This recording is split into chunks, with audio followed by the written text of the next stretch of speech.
Hello and welcome to another episode of Maybe It's Spiritual. If you like Maybe It's Spiritual and you are a Spotify listener, hit the 5-star. They have a review now. If you are an Apple Podcaster listener, hit that also, that 5-star. Leave us a review. Tell us how we're doing. We love to hear from you. We are a guest-based podcast, so if you are a guest and you have a story, you want to go ahead and shoot us a Gmail. Maybe it's spiritual@gmail.com. We would love to hear from you. Where do you want to start?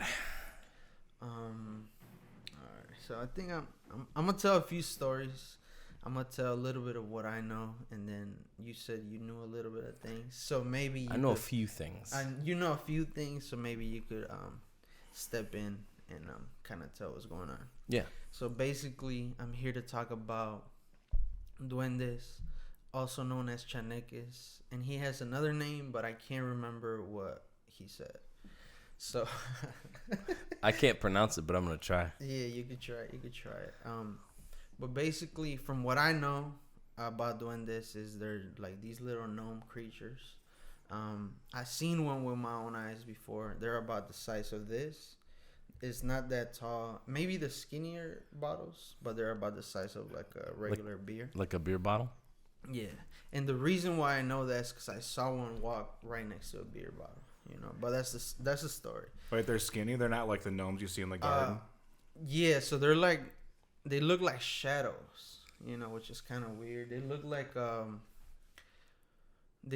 blurs. So they don't really have bodies. They just look like more like a blur, and you kind of see it. The way that I imagine it in my mind is like, you guys ever seen The Flash? Yeah.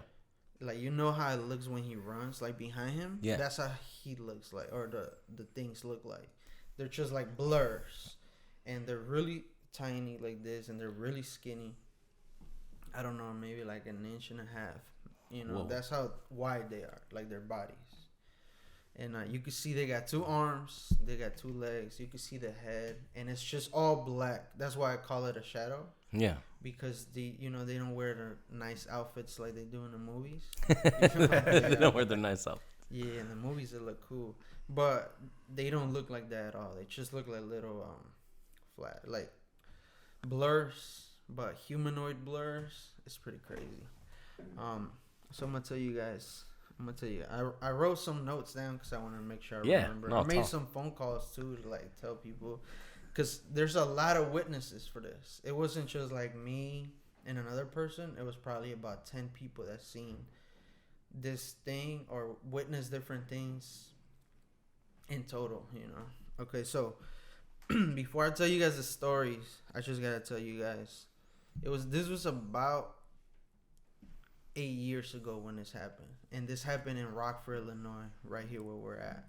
So I can tell you guys the street. I'm not gonna tell you guys the exact street of where it happened, but I'll tell you guys the area. And, well, I'm gonna tell you 2 streets, but they're not the real streets. Okay, that's they're fine. Just right there. That's fine. And I have a picture, and I'll show you guys a picture of where it is. I just don't want to put it because people live there right now. Oh, okay. And I don't know, you know. I don't want people to pull up and be like, "Yo, let me see the Chaneque." You know. So, this is on the west side of Rockford, and that's the streets are Preston Street, which I'm not even gonna explain it. It's Preston Street, and then you got Springfield Avenue. Okay. That's like a big corner right there, right? So from what I know about these creatures is that they like to live by a body of water, right? And I didn't know that when I was living in that house at the moment. I didn't know that was a thing. And then years later, I was talking to a guy, and he's the one that introduced me to the name Chaneques. I used to just call them Duendes. Yeah. And he said that where he's from, they have stories about these creatures or whatever. And excuse me. And he's the one that explained to me that they like, for some reason, they like to be by water.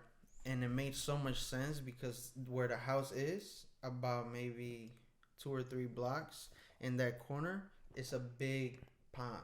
Like, it's a man-made one. Somebody owns, like, the land, but it's super big, and it's the only body of water that's around that area. Oh, man. And it made so much sense to me. I'm like, okay, that kind of connected the dots for me, right? Another thing that that same guy, he told me about, his name is Gabe. I don't think anybody could find him. His name is Gabe. We call him Ñoño, and that's a different story. Anybody that knows Spanish is gonna know why. and so he's the one that told me, and basically he said that in his hometown, where like his grandparents live at, it's in Mexico. I don't remember what state, but he told me it's in Mexico, and where they live is a river, like not a river, it's like smaller. I don't know what you call it. A creek? Like a creek, yeah. And so he would tell everybody around that area, they all own acres, but they all know each other, and they would all tell each other stories about these creatures, and because what they like is it just like havoc, like they don't really have a purpose, they just like to mess with you. But the story is that they like to kidnap little kids, like toddlers. So that's the crazy part. And according to this guy, this is what he told me. I never done the research. This is what he told me. He said that most of the Chaneques are actually kids that were stolen. And they turn them into Chaneques. I don't know how. Nobody really knows, right? But the main thing that they do is they'll mess with you, but they actually will steal toddlers from you. So in his hometown where his grandparents live at, they stole the little baby. I think it's like his uncle or something like that. Like, this is a grown man now, and he got stolen when he was a little baby. So he tells me this story, and before they steal this kid, things would go missing in the house. Just random little things. It could be this can, and they'll take it. Or they'll grab it and they'll put it somewhere else. Or they'll put it somewhere where it's going to bother you. Like if you got to walk up the stairs, they'll put it in the stairs just to mess with you. Like a kid would do. Like a kid would do, exactly. So that's horrifying. Yeah, so as things get worse, they start to do like crazier things. They start to mess with you in bigger ways. And eventually they ended up taking this baby. And everybody in the town knows each other, so they all went to each other's houses, and they were like, yo, have you seen my baby? Nobody could find the baby. And everybody pretty much gave up on this kid. And then somebody was like, well, we know stories about this, so let's go look by the little creek. They go to the creek, and the baby's just right there laying down next to the creek, right? Which is a sign that these gnomes or whatever took them. So they grab this little baby, they take him back home. Not even a day later, the baby goes missing again. They go back, and the baby's in the same spot where they found him the first time. So at this point, everybody's freaking out. And this older lady, she's like, okay, this is something that I learned, and it made so much sense also. It connected back to me meeting these entities here, right? So she tells them they like to pretty much get lit. Okay? They like to drink, they like drugs, they like all this type of stuff. I know it sounds crazy, but that's what he told me, right?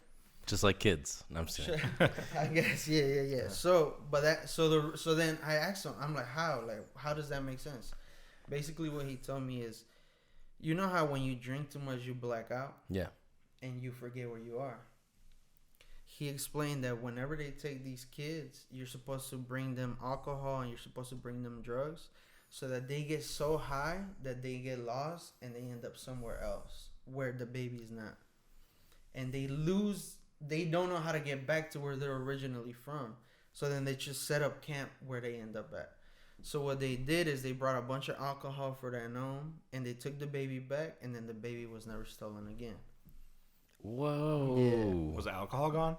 The alcohol was gone. Everything was gone, and the baby never got stolen again. And now he's like a grown man, you know. So that's kind of crazy. So this ties back to like my story, right? So the reason why it's important that I said that it was about 8 years ago is because that's when I was 18 years old. Right now I'm 26. I was 18 years old, and me and my friends decided to move out. Well, me and my friend, just one guy. We're like, yo, let's move out. He knew a woman that worked at McDonald's. He worked at McDonald's. Yeah. And she was the one that was going to rent the house to us. So we show up to the house, and it's her husband and her, and they're just sitting in the living room creepy for some reason to talk to us. And they're like, hey, we just want to let you know that if you guys are gonna rent this house, like, you guys can't leave before the contract is over, and blah blah blah. And we're like, because everybody's telling us you guys can leave whenever you guys want. Yeah. They'll keep the deposit, but they're like, nah, you guys have to stay. We're like, all right, I guess. We didn't know at the time why they were being so weird. So then we move in, and just imagine 2 18-year-olds. We were still in high school. So I was still in high school. My friend was too, but I got a late birthday, right? So my birthday's in September, and school starts like in August. So I was 18, right? So we're living in this house, no furniture. You know, the only furniture I had was in my room, just my bed and stuff like that. And we would drink a lot. Even though we were 18, you know, you could find a way, and we would drink, and we would smoke a lot of weed. I don't smoke weed now, but back then we smoked a lot of weed. And then I don't know what other people did, but they probably did a bunch of crazy stuff, right? And give me 1 second. I'm going to take a drink. Okay. So the weird things started happening. And at first, even though we were the ones living in the home, we didn't really experience that much crazy stuff. We would experience it more when people would come over. But when people would come over, guess what we were doing? We were drinking and we were smoking. So it would make more sense that these entities would come out when the stuff that they like was there, right? So as things started to happen, people would tell us stories like, yo, I heard like footsteps following me into this room, or like, whoa, what is that? People would, yo, like, what is that? And it wasn't just like one person. It would be like more like 5 people, like how we are right now, that would see it with their own eyes. And they'd be like, yo, what is that? And we would laugh at first because we're like, oh, these guys are just trying to scare us, you know, because we had just moved in. But when it started getting a little bit more creepier was we would jump in the shower, or you would be in the bathroom, and it was just me and this guy living together. And you would go in the shower. It was mostly when we were in the shower, and you would hear like footsteps, or you would hear like people walking all over the house. And I remember being in the shower and being like, oh, he just brought everybody over. They're probably about a party. And you would come out, and it would be nobody. It would be empty. So you would be like, man, what's going on, right?